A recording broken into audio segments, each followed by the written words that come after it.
Hi everybody, my name's Julia, and today I'm going to be talking about Florence Nightingale. So first off, some of the basic concepts I noticed right off the bat from Florence Nightingale's work was the connection with spirituality. In our readings, I saw that Florence was a very, very dedicated religious woman. From a very, very young age, she dedicated her life to serving God. And from being a servant of God, she connected this to serve others and more so serve humankind itself. When thinking about her work too, it's important to remember that Florence Nightingale, this is 19th century medicine. This was a different time when identification and disease and diagnosis was still very vague. But knowing this, I thought it was interesting that Miss Nightingale, she was very focused on sickness being more so just like an entity of the body, and she didn't like to focus on sickness as being a separation of the body. She was very big on sickness being a whole part of the body. So I just thought that was kind of interesting and something that's still kind of applicable today. One theory that I thought was still also relevant today and could and still is used today was when she talked about anti-contagiousm. This is basically the idea that disease stems from the environment, whether it be from a toxic environment, whether it be toxic waste, whether it be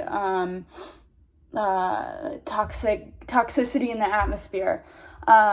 She eventually ended up connecting this with not only disease and working with her colleagues and identifying this as a problem for epidemics and endemics and pandemics, but also connecting it with pollution in the atmosphere and toxicity there. So I thought that was something that's obviously still relevant today and super interesting to read about. She was very, very focused on the environment in nursing, which I thought was really different and interesting. She believed in 5 environmental concepts that were important to nursing. It was clean air, pure water, efficient drainage, cleanliness, and light. Ultimately, she believed that one of the biggest concerns in nursing a person is the environment that they're kept in, not only in like a hospital setting, but at home as well, kind of like I was just saying with disease and toxic environments, toxic waste. So I thought that was super interesting and something that was still relevant to this day. I think that it was also another thing that stood out to me that I think is also really used and really relevant was when she gave a list of her assumptions. The 2 that really stood out to me was that she said nursing research should be used through observation and empirics to define the nursing discipline. I thought this was really important because my undergrad is in psychology and I did a lot of research when I was in undergrad. And I work at a teaching and learning hospital right now, so I'm seeing how much we learn from research and how much we learn from our mistakes and how much modern medicine and nursing has thrived and grown from research and learning and observation. So I thought this was an assumption that's still relevant today and something that I use every time I'm at my externship. Another one I thought that was interesting was one of her assumptions. She said nursing should be observant and confidential. Again, learning from mistakes. I learn from observation every day. I think, even people that have been nurses for years learn from observation too, every day. I'm a very visual learner, so I think that this is something that I use all the time. And of course, the second part of it, confidentiality. I think that this is something that's still relevant to this day, obviously. Obviously we think about HIPAA at work and at clinical.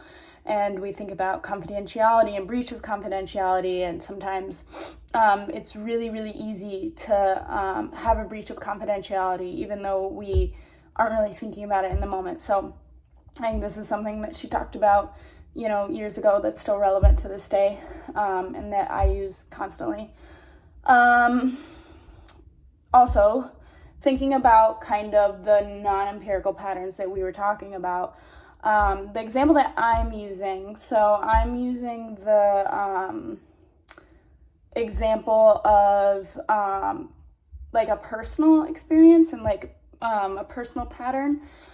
A lot of times at where I work, we have kids that come in that have psychiatric problems. And a lot of times I have found that, in the few months that I've worked there, that a lot of times these children just really want to be heard.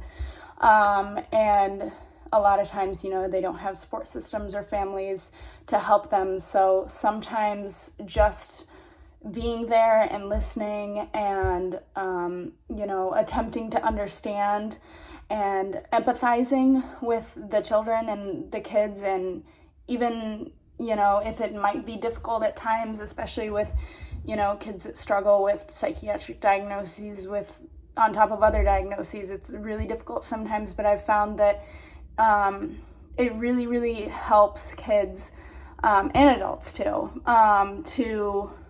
if you just empathize with them, and if you just have that sort of, personal pattern with them.